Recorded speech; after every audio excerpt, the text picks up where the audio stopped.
के कुराको वेदी बनाउँदैन जसको वेदी माथि चाहिँ तपाईको पुस्ताले घर बनाउँदै गरेको हुन्छ। त्यसले गर्दा म जहिले पनि भन्छु तीतोपना नबोक्नुस्, तीतोपना नबोक्नुस्। एकजना भाइको कथा मलाई साह्रो याद आउँछ। हाम्रो टिममा एकजना भाइ हुनुहुन्थ्यो। अनि त्यो भाइ पास्टर बाबुको छोराछोरी देख्दाखेरि नि पास्टर बाबुको सानो सानो यस्तै नानीहरू थिए, यो नानीहरू जस्तै। अनि यो नानी त्यो भाइ पनि त्यति ठुलो थिएन, 8-9 वर्षको।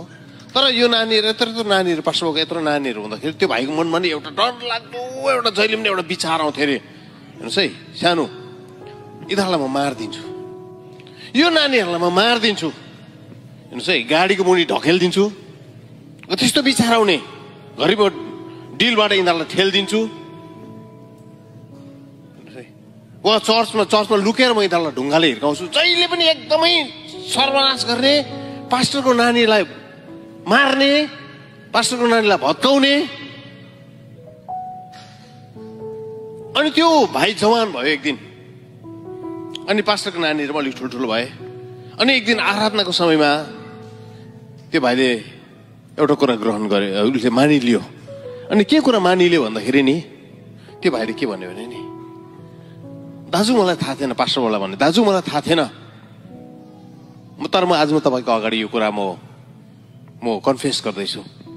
तपाईँको नानीहरूलाई देख्दा जहिले पनि मैले तपाईँको नानीहरूलाई मार्नु मात्रै खोज्थेँ। यस्तो डरलाग्दो तीतोपना आउँथ्यो मेरोमा। यस्तो डर कहाँबाट आएको मलाई थाहा छैन।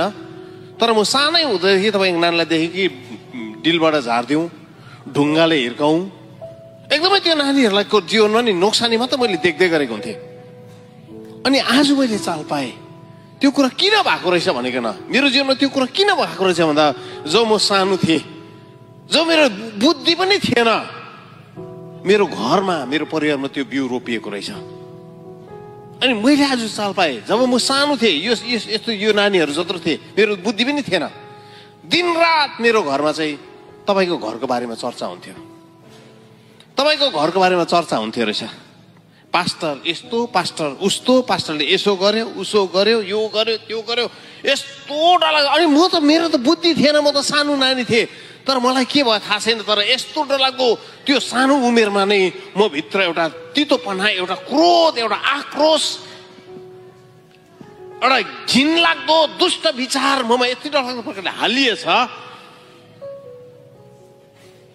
कि म जब ठुलो भएँ मेरो मनमा त्यो कुराहरू आएकै भयो।